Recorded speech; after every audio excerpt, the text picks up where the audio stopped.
Students, आज के lecture में हम पढ़ेंगे सेल ऑर्गेनेलिज के बारे में। सेल ऑर्गेनेलिज क्या है? ये टाइनी स्ट्रक्चर्स होते हैं जो कि सेल के अंदर होते हैं और डिफरेंट फंक्शंस जो है वो परफॉर्म करते हैं और डोजन इन नंबर होते हैं।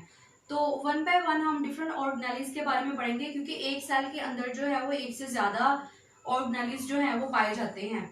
तो सबसे पहले जो ऑर्गेनेलिज के बारे में हम डिस्कस करेंगे वो है न्यूक्लियस।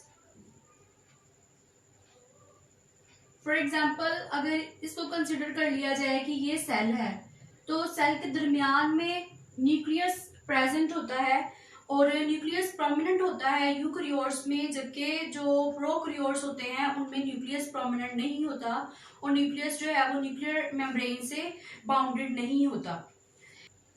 इसके अलावा अगर इसकी पोजीशन की बात की जाए तो जो एनिमल सेल है उसमें ये बिल्कुल दरमियान में होता है, जबकि प्लांट सेल में क्योंकि दरमियान में जो है वो वैक्यूल प्रेजेंट होता है, इसी वजह से ये साइड पे होता है।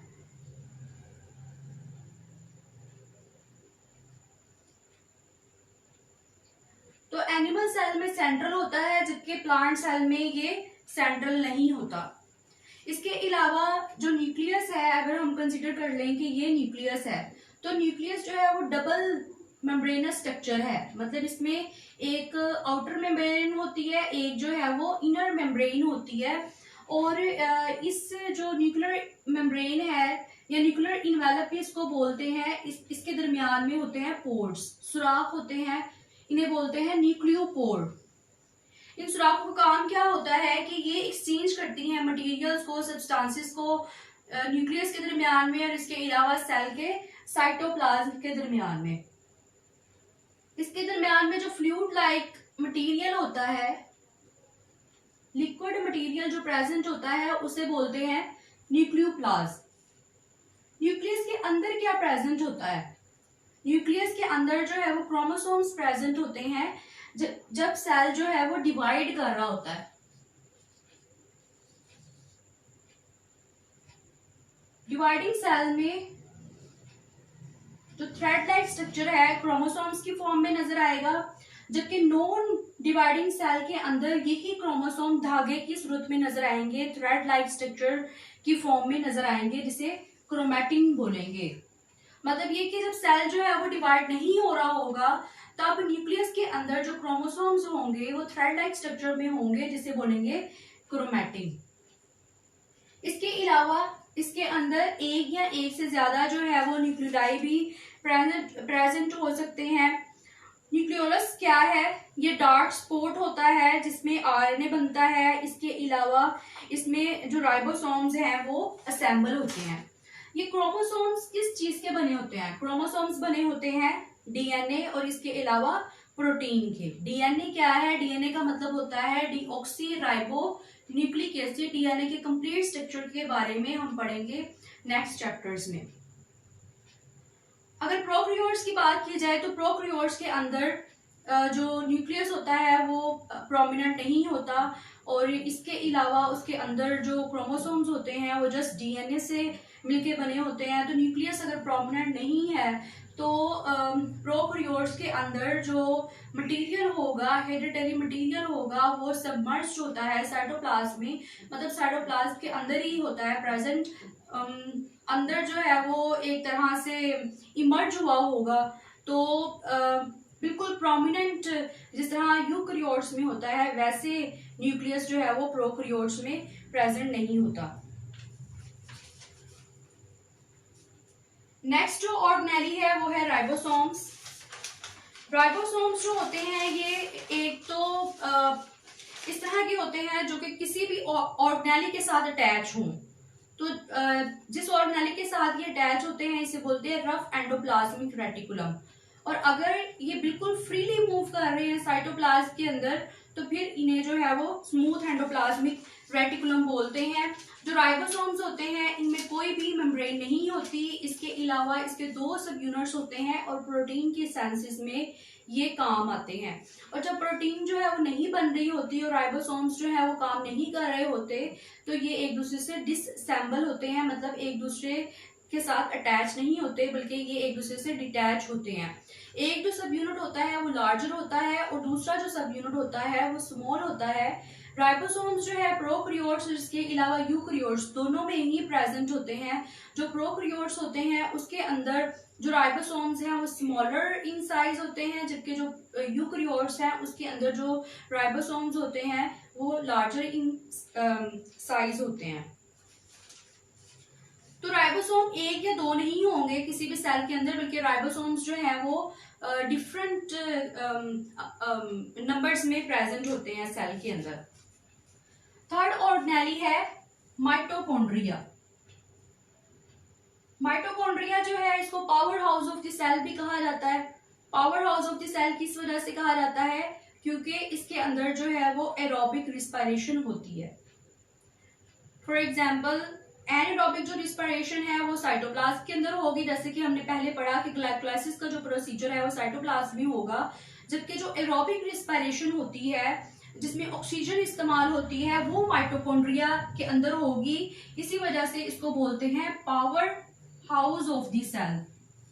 पावर हाउस में ये प्रोड्यूस क्या करेगा, एनर्जी करेंसी प्रोड्यूस करेगा, जिसे बोलेंगे एटीपी। अगर इसके स्ट्रक्चर की बात की जाए तो इसका जो स्ट्रक्चर होता है वो डबल मेम्ब्रेनस होता है। ये वाली जो है ये इसकी आउटर लेयर होगी, ये वाली जो है वो इनर लेयर है। जो इनर लेयर होती है वो काफी ज्यादा फोल्डेड होती है, और ये जो फोल्ड्स हैं इन्हें बोलते हैं क्रिस्टाइल। फोल्डिंग का मकसद क्या होता है, ताकि जो सरफेस एरिया है उसको इंक्रीज किया जाए और ज्यादा से ज्यादा साइट प्रोवाइड की जाए एरोबिक रिस्पायरेशन के लिए। जो माइटोकॉन्ड्रिया होते हैं वो सिर्फ और सिर्फ यूकैरियोट्स में प्रेजेंट होते हैं। अगर हम सिंगल माइटोकॉन्ड्रिया की बात करें तो इसे माइटोकॉन्ड्रियान बोलते हैं। जो माइटोकॉन्ड्रिया होता है इसका अपना डीएनए और अपना राइबोसोम होता है। ये एक इम्पोर्टेंट बात है कि जो माइटोकॉन्ड्रिया है ये power house of the cell है, एनर्जी बनाता है, एटीपी बनाता है। तो इसमें इसका अपना डीएनए, एक तो डीएनए इस तरह का है ना जो कि न्यूक्लियस के अंदर प्रेजेंट है क्रोमोसोम्स की फॉर्म में।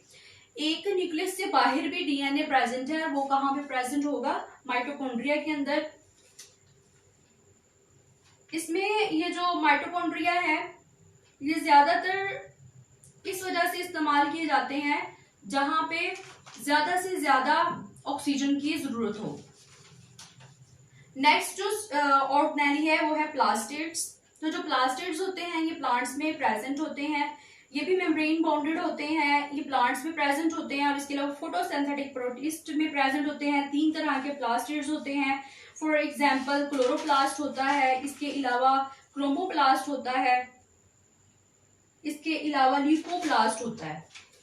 तो जो क्लोरोप्लास्ट होता है ये भी डबल मेम्ब्रेनस स्ट्रक्चर होता है। जो इसकी आउटर लेयर होती है ये क्लोरोप्लास्ट का स्ट्रक्चर है। इसकी जो आउटर लेयर होती है ये स्मूथ होती है, जबकि जो इनर लेयर होती है, इनर लेयर बनाती है sac like structure. Sac like structure बनाती है जिसे बोलते हैं थैलेकॉइड। ये जो एक कोइन लाइक स्ट्रक्चर नजर आ रहा है इसे थैलेकॉइड बोलते हैं, और ये है क्या, ये सैक है, मतलब ये एक थैली है। इसके अलावा अगर हम डिफरेंट क्वेन्स को एक दूसरे के ऊपर रखें, मतलब थैलेकॉइड जो है कॉम्बिनेशन ऑफ थैलेकॉइड या ग्रुप ऑफ थैलेकॉइड, इसको कलेक्टिवली हम बोलेंगे ग्रैनम अगर ये एक है। लेकिन अगर जमा की फॉर्म में बोलेंगे तो फिर हम कहेंगे ग्रैना, मतलब ये वाला जो जितना भी स्ट्रक्चर है ये ग्रैनम है। अगर एक क्वेन की बात करेंगे तो वो थैलेकॉइड है, लेकिन अगर हम पूरे ग्रुप की बात करेंगे तो वो ग्रैनम है। अब ये सारे जो ग्रैनम होते हैं ये आपस में इंटरकनेक्टेड है, और ये सारे प्रेजेंट हैं फ्लूइड में जो कि क्लोरोप्लास्ट के अंदर प्रेजेंट है, और इसे क्या बोलते हैं, मैट्रिक्स।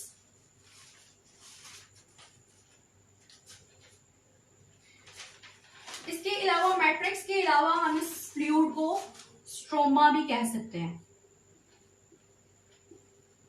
तो स्ट्रोमा क्या है, जो इनर फ्लूइड है क्लोरोप्लास्ट का जिसमें ग्रैनम जो है वो फ्लोट कर रहे होते हैं, इसे कहते हैं स्ट्रोमा। जो यूकैरियोटिक एबियोटिक फोटोसिंथेटिक प्लांट्स होते हैं, इसके लिए फोटोसिंथेसिस की साइट है क्लोरोप्लास्ट। जैसे कि पिछली क्लासेस में भी हम पढ़ते आए हैं कि जो फोटोसिंथेसिस का प्रोसीजर होता है वो प्लांट्स में होता है, और प्लांट्स के कौन से पार्ट में होता है, क्लोरोप्लास्ट में होता है। क्लोरोफिल इसके अंदर मौजूद होता है, क्लोरोप्लास्ट के अंदर जो है वो क्लोरोफिल होता है। इसके अलावा इसमें एसोसिएटेड पिगमेंट्स, मतलब ये कि कलर्ड बॉडीज इसमें प्रेजेंट होती हैं। जो पिगमेंट्स होते हैं ये कहाँ पे प्रेजेंट होते हैं, पिगमेंट्स जो है इस थैलेकॉइड के अंदर प्रेजेंट होते हैं। पिगमेंट्स क्या है, ग्रीन कलर जो देंगे क्लोरोप्लास्ट को, इसे बोलेंगे पिगमेंट। अब नेक्स्ट जो सेकंड प्लास्टिड है वो क्रोमोप्लास्ट है। जो क्रोमोप्लास्ट है ये पिगमेंट होता है ब्राइट कलर के लिए। फॉर एग्जांपल ये पेटल्स में पाया जाता है, इसके अलावा फ्रूट्स में पाया जाता है। फॉर एग्जांपल हम फ्लावर्स की डिफरेंट टाइप्स देखते हैं, उनके डिफरेंट कलर्स देखते हैं। कुछ फ्लावर्स जो है वो रेड कलर के होते हैं, कुछ पर्पल कलर के होते हैं, कुछ येलो कलर के होते हैं। तो ये कलर प्लांट्स में या फूलों की जो पेटल्स या पत्तियां होती हैं उनमें किस वजह से आते हैं, ये फ्रूट्स में ये कलर्स जो है वो किस वजह से आते हैं, क्रोमोप्लास्ट की वजह से। अब ये क्रोमोप्लास्ट करते क्या है, कलर्ड अगर फ्लावर्स हैं या कलर्ड अगर फ्रूट्स हैं तो इनका क्या फायदा है, इनका फायदा होता है पोलिनेशन में। इसके अलावा डिस्पर्सल ऑफ फ्रूट, मतलब फ्रूट के बिखरने में। पोलिनेशन क्या है, पोलिनेशन का मतलब है कि अगर एक फ्लावर है उसका गमीट दूसरे फ्लावर के गमीट की तरफ जाएगा तो फिर उसके लिए कोई सोर्स होना चाहिए। तो जो बटरफ्लाईज होती हैं या जो इंसेक्ट्स होते हैं ये अट्रैक्ट होते हैं कलर्ड पेटल्स की तरफ, और जब ये वहां से सक करते हैं जो भी इनका नेक्टर होता है या फूड को सक करते हैं तो इनके पाँव पे चिमट जाते हैं गमीट्स, जो रिप्रोडक्टिव आप कह ले एंटिटीज होती हैं, इनके पाँव के साथ चिमट जाते हैं। फिर ये जब दूसरे फ्लोर पे जाते हैं तो वहां पे ये ट्रांसफर कर देते हैं, जो स्पर्म आया होता है वहां पे एग में ट्रांसफर कर देते हैं। तो इस तरीके से जो है वो पोलिनेशन हो जाती है और एक नया प्लांट ग्रो कर जाता है और एक नई कॉम्बिनेशन जो है वो ग्रो कर जाती है। जो पोलिनेशन जो है वो सेल्फ पोलिनेशन भी होती है, क्रॉस पोलिनेशन भी होती है। सेल्फ पोलिनेशन इस तरह की पोलिनेशन है कि अगर एक ही जो फ्लावर है उसी में ट्रांसफर हो रहा है गमीट्स का तो फिर जो है वो सेल्फ होगी। क्रॉस का मतलब है डिफरेंट फ्लावर्स के अंदर जो है वो ट्रांसफर होगी गमीट्स की।